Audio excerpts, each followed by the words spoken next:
Տպավորությունն է, որ Նիկոլ Փաշինյանը իր թիմի ներսում մրցույթ է հայտարարել, թե ենթականերից ով ավելի շատ քինախնդիր կամպանիա կվարի Գագիկ Ծառուկյանի դեմ, ով աշկի կընկնի իր տիրոջը ծառայելու գործում եւ ավելի մեծ ապօրինություններ կգործի, ոտնձգելով Ծառուկյանի սեփականության դեմ, ոտնձգելով բանականության դեմ եւ վերջապես ոտնձգելով քաղաքական դիմախոսի դեմ, մասնավոր սեփականության ինստիտուտի դեմ։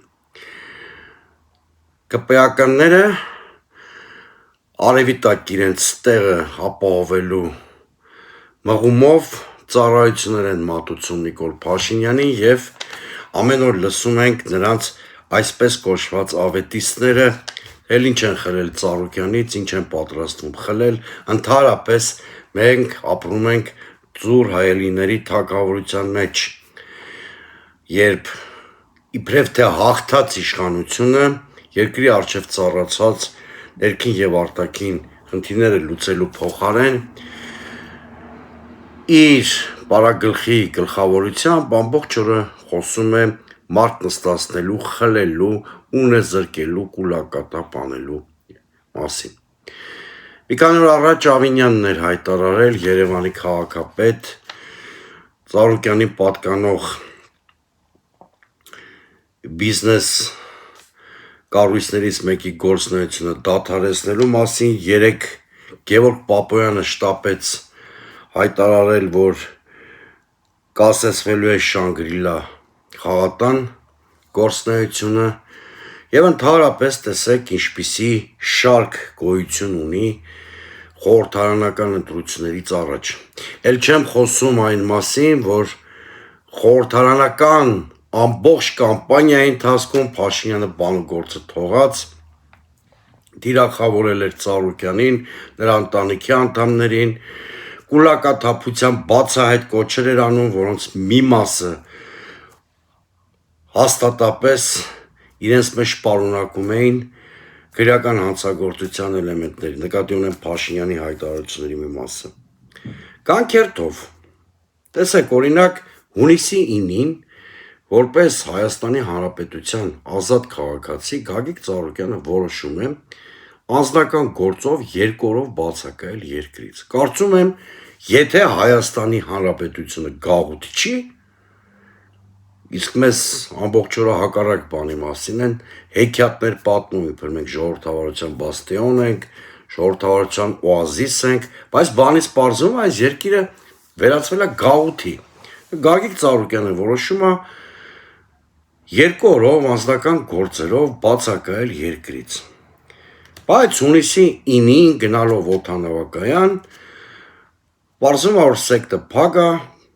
պարոն Ծառուկյանի հետո արդեն պարզվում է, որ պարոն Ծառուկյանի դեմ քրեական գործ են հարուցել։ Մինչդեռ, եթե մենք ապրեինք օրինական երկրում, քրեական գործի հարուցման մասին Ծառուկյանը պիտի տեղեկացված լիներ պատշաճ ընթացակարգով, ոչ թե օդանավակայանում։ Ավելին, Գագիկ Ծառուկյանը հունիսի 9-ի եւ ցայսօր հանդիսանում է Հայաստանի Հանրապետության ազգային ժողովի պատգամավորության թեկնածու եւ օրենսդրության համաձայն, եթե չկա կենտրոնական ընտրական հանձնաժողովի համաձայնությունը, իրավունք չունեն նրա դեմ քրգործ հարուցելու։ Բայց դե Նիկոլի Հայաստանում օրենքը ամենահետին պլան է մղված։ Մենք ապրում ենք կայուն ավտորիտարիզմի ռեժիմում, որտեղ ոչ թե օրենքն ու սահմանադրությունն են կարգավորում հանրային հարաբերությունները, սոցիալական հարաբերությունները, քաղաքական հարաբերությունները, մեր ներքին կյանքը, այլ մեկ մարդու Նիկոլ Փաշինյանի քմահաճույքը։ Հետո ազդարարեցին ոսկե բանալի առողջարանի հետ կապված խնդիր։ Հետո եղավ դատարանի որոշում ՀԱՕԿ-ին սեփականության իրավունքով Ծաղկաձորում պատկանող մի հողատարածքի վերաբերյալ, այսօր Շանգրիլան։ Եթե մեր հետևորդները չգիտեն, տեղեկացնեմ, որ Ծառուկյանի տասնյակ ընկերություններում տեղի են ունենում տոտալ ստուգումներ, տասնյակ ընկերություններում, որ բան են փնտրում, որ գործ են կարում, ոմանք շտապում են գերազանցիկ աշակերտի պես ներկայանալ Փաշինյանին եւ զեկուցել ինչ որ միայն իրենց հայտնի բացահայտումների մասին։ Ակնհայտորեն այս ամենը ունի քաղաքական ենթատեքստ։ Օրինակ, եթե Գագիկ Ծառուկյանը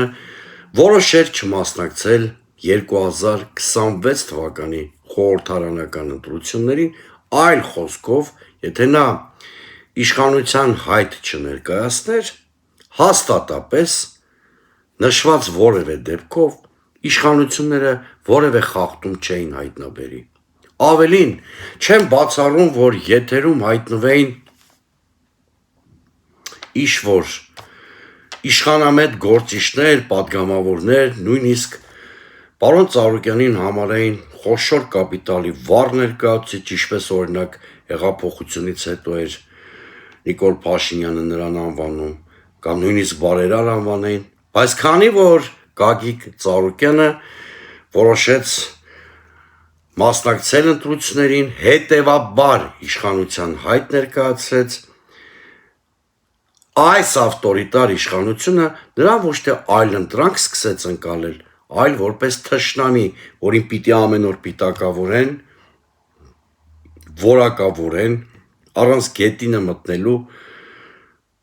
եղած չեղած ինչ-որ լեգենդներ հյուսեն նրա անձի շուրջ,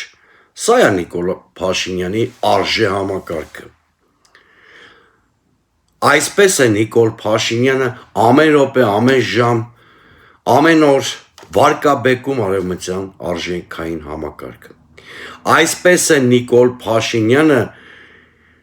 եվրոպականացման քողի տակ ամենահետամնաց ավտորիտար ռեժիմը հաստատում Հայաստանում։ Այսպես է Նիկոլ Փաշինյանը խաղաղության կեղծ դիմակի ներքո մինչև վերջ պայքարում մի մարդու դեմ, ով իր քարոզարշավի մեխը դարձրել էր հանրային համերաշխության հաստատումը։ Փաստորեն Գագիկ Ծառուկյանին չեն ներում այն բանի համար, որ ի թիվս այլ առաջնահերթությունների առաջարկ Հայաստանի ծրագրով նա խոստանում էր հանրային համերաշխություն։ Այսպիսին է Նիկոլ Փաշինյանի պատկերացրած դեմոկրատիան, որը որևէ կապ չունի ոչ մրցակցային ժողովրդավարության, ոչ ներառականության հետ եւ ընդամենը նշանակում է նիկոլական դեմոկրատիան իշխանության շարունակական վերարտադրություն ամենաայլանդակ մեթոդներով։ Այս նույն տիպի կամպանիա Գագիկ Ծառուկյանի դեմ կար նաև 2020 թվականին, եւ նա հանդգնել էր առաջիններից մեկը լինելով քննադատել Նիկոլ Փաշինյանի կառավարության քաղաքականությունը, պահանջելով այդ կառավարության հրաժարականը։ Պատմությունը կրկնվում է, բայց Նիկոլ Փաշինյանը ավտորիտարիզմի նոր բարձունքներ է նվաճել եւ հիմա գրոհը ավելի տոտալ է, ավելի այլանդակ է, ավելի ապօրինի է, ավելի հակաօրինական է, ավելի տամարդի է, ինչ ուզեք։ Հիմա հարց է առաջանում. Գագիկ Ծառուկյանի կուսակցությունը, մեր ընտրաթիմը, ԿՀ գործած այլանդակությունների հետևանքով նոր խորհրդարանում չի լինելու։ Այլ խոսքով, Վագն Հովակիմյանն ու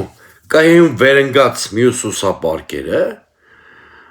Նիկոլ Փաշինյանի ձեռքին դարձան պետական հեղաշրջում իրականացնելու գործիք, Նիկոլ Փաշինյանը նրանց միջոցով ապօրինաբար ձևավորեց ԱԺ ինչ-որ խճանկար, որից դուրս թողնվեց ՊՀԿ-ն։ Լավ, այդ դեպքում տրամաբանական հարց է առաջանում. Ինչի չի հանգստանում Նիկոլ Փաշինյանը։ Արդեն մի այլանդակություն ԲՀԿ-ի Ծառուկյանի հանդեպ արել վերջացրել ես։ Էս ինչի քո հաղթողի դիրքերից կրքոտությունը չես կարողանում հաղթահարել եւ քեզ պահել պատասխանատու ղեկավարի պես։ Շատ պարզ պատճառով, սիրելի հայրենակիցներ։ Կամա թե ակամա ԲՀԿ-ն դարձավ այս ընտրությունների գնահատման լակմուսի թուղթը։ Կամա թե ակամա ԲՀԿ-ն դարձավ այն ինդիկատորը, որը բացահայտեց Նիկոլ Փաշինյանի ավտորիտար դեմքը։ Բացահայտեց այն հանգամանքը, որ 2026 թվականի հունիսի 7-ին տեղի են ունեցել ոչ լեգիտիմ ընտրություններ եւ ըստ այդմ ձևավորվելիք իշխանությունը ոչ լեգիտիմ եւ ապօրինի է։ Ահա թե ինչը չի ներվում Գագիկ Ծառուկյանին, ահա թե ինչը չի ներվում Բարգավաճ Հայաստան կուսակցությանը, ահա ինչը չի ներվում այն քաղաքական ուժերին, օրինակ դեմոկրատական այլընտրանքին, որ առաջարկ Հայաստանին ծրագրի շրջանակներում ԲՀԿ ընտրացուցակով մասնակցում էր հունիսի 7-ի ընտրություններին։ Չի ներվում, որովհետև հունիսի 7-ից հետո Նիկոլ Փաշինյանը ինչքան լսում է Գագիկ Ծառուկյան անուն ազգանունը, ինչքան լսում է ԲՀԿ անունը, ակամայից հիշում է, թե ինչպես է այլանդակ կերպով կերծել ընտրությունները, թե ինչպես է Վահագն Հովակիմյանին ու ԿՀ մյուս անդամներին դրդել հանցագործության եւ թերևս հիմա էլ նման մի հանցագործության է դրդում ՍԴ դատավորներին։ Մի խոսքով ԲՀԿ-ն ու Գագիկ Ծառուկյանը մնացել են Նիկոլ Փաշինյանի կոկորդում, խախտելով նրա անդորը։ Թերևս այս պատճառով է Նիկոլ Փաշինյանը կորցրել իր հավասարակշռությունը։ Բայց մի շատ վատ լուր ունեմ Նիկոլ Փաշինյանի համար։ Եթե անգամ ավելի սեղմես օղակը Գագիկ Ծառուկյանի շուրջ, ու թե անգամ գնաս Գագիկ Ծառուկյանի կալանավորմանը, դա ամենևին չի թեթևացնելու քո իշխանության կյանքը։ Դու չես կարողանալու հաղթահարել այն փակուղին ու ճգնաժամը, որի մեջ դրել ես քեզ էլ, իշխանությանն էլ, երկիրն էլ։ Եթե անգամ բանտերը լցնես տասնյակ գործիչներով, դու ավելի լեգիտիմ չես դառնալու։ Եթե անգամ լռեցնես բոլոր ընդդիմախոսներին, իշխանության ճգնաժամը չես վերացնելու։ Եթե անգամ ճահճի վերածես ամբողջ երկիրը, փակես բոլոր խոսող բերանները եւ այլևս որևէ մեկը քեզ քննադատելու հնարավորություն չունենա, դու լեգիտիմ չես դառնալու։ Միշտ հիշիր, հունիսի 7-ը դարձել է քո իշխանության քաղաքական գահավիժման խորհրդանշանական օրը, անկախ նրանից ինչ սխալներ է գործել ընդդիմությունը, ինչ կարող էր եւ չի արել ընդդիմությունը։ Ուրեմն հունիսի 7-ը քո Պիրոսյան հաղթանակի օրն է, որից հետո անկումն է, անխուսափելի անկումը։ Դա կլինի 3 շաբաթ հետո, 6 ամիս հետո, թե 1.5 տարի հետո, դու էլ հրաշալի գիտես, որ հունիսի 7-ից հետո քո իշխանությունը միանգամայն այլ բնույթ ունի, որը չի ընկալվում ոչ երկրի ներսում, ոչ արտաքին գործընկերների կողմից։